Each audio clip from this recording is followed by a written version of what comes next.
ಮಂಡ್ಯದಿಂದ ಜನಾಕ್ರೋಶ ಯಾತ್ರೆ ಆರಂಭ ಆಗಿದೆ. ವಿಶ್ವೇಶ್ವರಯ್ಯ ಪ್ರತಿಮೆಯ ಬಳಿಯಿಂದ ಬಿಜೆಪಿ ರ್ಯಾಲಿ ಆರಂಭ ಆಗಿದ್ದು ಸಿಲ್ವರ್ ಜುಬ್ಲಿ ಪಾರ್ಕ್ ವರೆಗೂ ಕೂಡ ರ್ಯಾಲಿ ನಡೆಯಲಿದೆ. ರಾಜ್ಯ ಸರ್ಕಾರ ಕುಂಭಕರ್ಣ ನಿದ್ದೆಯಲ್ಲಿ ಮುಳುಗಿದೆ ಅಂತ ಅಣುಕು ಪ್ರದರ್ಶಿಸಲಾಯಿತು. ಬಿಜೆಪಿ ಜನಾಕ್ರೋಶ ಯಾತ್ರೆಯಲ್ಲಿ ಪೊಲೀಸ್ ಬಂದೋಬಸ್ತ್ ಏರ್ಪಡಿಸಲಾಗಿದೆ.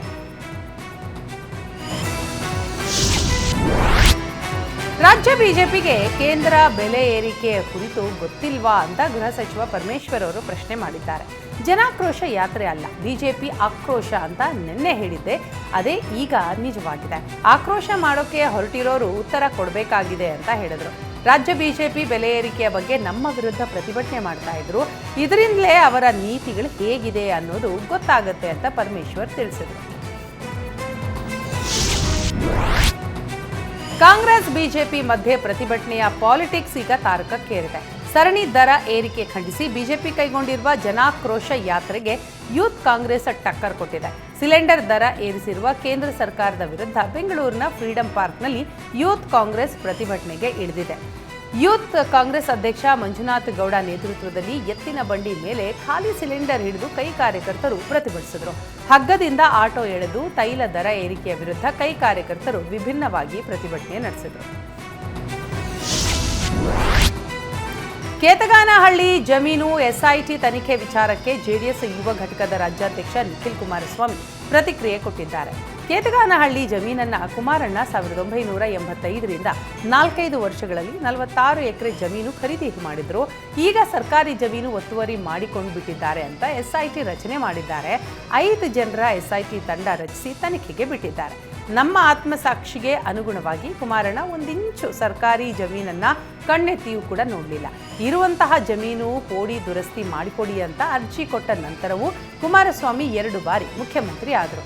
ಮನಸ್ಸು ಮಾಡಿದ್ದಿದ್ರೆ ಯಾವತ್ತು ಬೇಕಾದರೂ ಪೋಡಿ ದುರಸ್ತಿ ಮಾಡಿಕೊಳ್ಳಬಹುದಿತ್ತು, ಕ್ಲಿಯರ್ ಮಾಡಿಕೊಳ್ಳಬಹುದಿತ್ತು. ಯಾವತ್ತೂ ಇದರ ಬಗ್ಗೆ ಆಲೋಚನೆ ಮಾಡಿದಂಥವರಲ್ಲ. ಅವರು ನಾಡಿನ ರೈತರು, ಶೋಷಿತರು, ಬಡವರ ಪರವಾಗಿ ನಿರಂತರವಾಗಿ ಸೇವೆ ಮಾಡಿದ್ದಾರೆ. ಕುಮಾರಸ್ವಾಮಿ ಹೆಸರಿಗೆ ಕಳಂಕ ತರಬೇಕು ಎನ್ನುವ ಕಾಂಗ್ರೆಸ್ ಉದ್ದೇಶವೇನಾಗಿದ್ದು ಅದು ವಿಫಲವಾಗಲಿದೆ ಅಂತ ನಿಖಿಲ್ ಕುಮಾರಸ್ವಾಮಿ ಹೇಳಿದ್ದಾರೆ.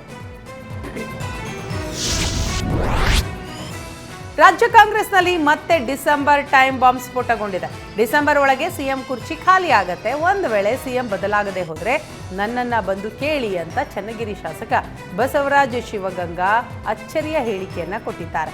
ದಾವಣಗೆರೆಯಲ್ಲಿ ಮಾತನಾಡಿದ ಶಿವಗಂಗಾ, ಸದ್ಯಕ್ಕೆ ನಾನು ಏನೂ ಮಾತನಾಡೋದಿಲ್ಲ, ಡಿಸೆಂಬರ್ ಆದ ಬಳಿಕ ಮಾತನಾಡ್ತೇನೆ, ಡಿಸೆಂಬರ್ವರೆಗೂ ಎಲ್ಲರೂ ಕಾದು ನೋಡಿ ಅಂತ ಹೇಳಿದ್ರು. ದಾವಣಗೆರೆ ಬ್ರೇಕಿಂಗ್, ಡಿಸೆಂಬರ್ ಒಳಗೆ ಸಿಎಂ ಚೇರ್ ಖಾಲಿ ಆಗದೆ ಹೋದ್ರೆ ನನ್ನ ಬಳಿ ಬಂದು ಕೇಳಿ, ಸದ್ಯಕ್ಕೆ ನಾನು ಏನೂ ಮಾತಾಡಲ್ಲ, ಆಮೇಲೆ ಬೇಕಿದ್ರೆ ಮಾತನಾಡ್ತೀನಿ ಅಂತ ಹೇಳಿದ್ರು.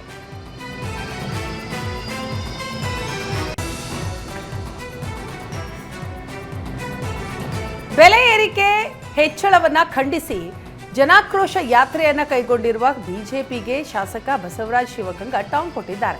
ದಾವಣಗೆರೆಯಲ್ಲಿ ಮಾತನಾಡಿದ ಅವರು, ಬಿಜೆಪಿ ತಟ್ಟೆಯಲ್ಲಿ ಹೆಗ್ಗಣ ಬಿದ್ದಿದೆ, ಮೊದಲು ಅದನ್ನ ನೋಡಿಕೊಳ್ಳಿ ಅಂತ ಹೇಳಿದ್ರು. ಕರ್ನಾಟಕದ ಪಾಲಿನ ಜಿಎಸ್ಟಿ ಹಣವನ್ನ ಕೇಂದ್ರ ಸರ್ಕಾರ ಕೊಟ್ಟಿಲ್ಲ. ಈ ಸಂಬಂಧ ಕೇಂದ್ರ ಸರ್ಕಾರದ ವಿರುದ್ಧ ರಾಜ್ಯ ಬಿಜೆಪಿಗರು ಪ್ರತಿಭಟನೆ ಮಾಡಬೇಕು ಅಂತ ಶಿವಗಂಗಾ ಆಗ್ರಹಿಸಿದರು. ರಾಜ್ಯದಲ್ಲಿ ಅಧಿಕಾರಕ್ಕೆ ಬಂದಿಲ್ಲ ಅಂತ ಹತಾಶೆಯಿಂದ ಜನಾಕ್ರೋಶ ಯಾತ್ರೆ ಮಾಡ್ತಾ ಇದ್ದಾರೆ ಅಂತ ಶಿವಗಂಗಾ ಆಕ್ರೋಶ ಹೊರಹಾಕಿದರು. ಬಿಜೆಪಿಯಿಂದ ಉಚ್ಚಾಟನೆಯ ಬಳಿಕ ರಾಜ್ಯ ಪ್ರವಾಸಕ್ಕೆ ಯತ್ನಾಳ್ ತಯಾರಿ ನಡೆಸಿದ್ದಾರೆ. ರಾಜ್ಯ ಪ್ರವಾಸಕ್ಕಾಗಿಯೇ ಹೊಸ ಐಷಾರಾಮಿ ಕಾರನ್ನ ಖರೀದಿಸಿ ವಿಜಯಪುರ ನಗರದ ಸಿದ್ದೇಶ್ವರ ದೇವಸ್ಥಾನದಲ್ಲಿ ಆ ಹೊಸ ಕಾರಿಗೆ ಯತ್ನಾಳ್ ಪುತ್ರ ರಾಮನಗೌಡ ಪಾಟೀಲ್ ಬೆಂಬಲಿಗರು ಪೂಜೆ ಮಾಡಿಸಿದ್ದಾರೆ. ಮುಂಬರುವ ವಿಜಯದಶಮಿಯವರೆಗೂ ರಾಜ್ಯ ಪ್ರವಾಸ ಮಾಡೋದಾಗಿ ಶಾಸಕ ಯತ್ನಾಳ್ ಹೇಳಿದ್ರು. ಅದರ ಬೆನ್ನಲ್ಲೇ ಹೊಸ ಕಾರು ಖರೀದಿಗೆ ಮುಂದಾಗಿದ್ದಾರೆ. ಜನರ ಅಭಿಪ್ರಾಯ ಸಂಗ್ರಹ ಮಾಡಲು ಯತ್ನಾಳ್ ಪ್ರವಾಸಕ್ಕೆ ಮುಂದಾಗಿದ್ದಾರೆ.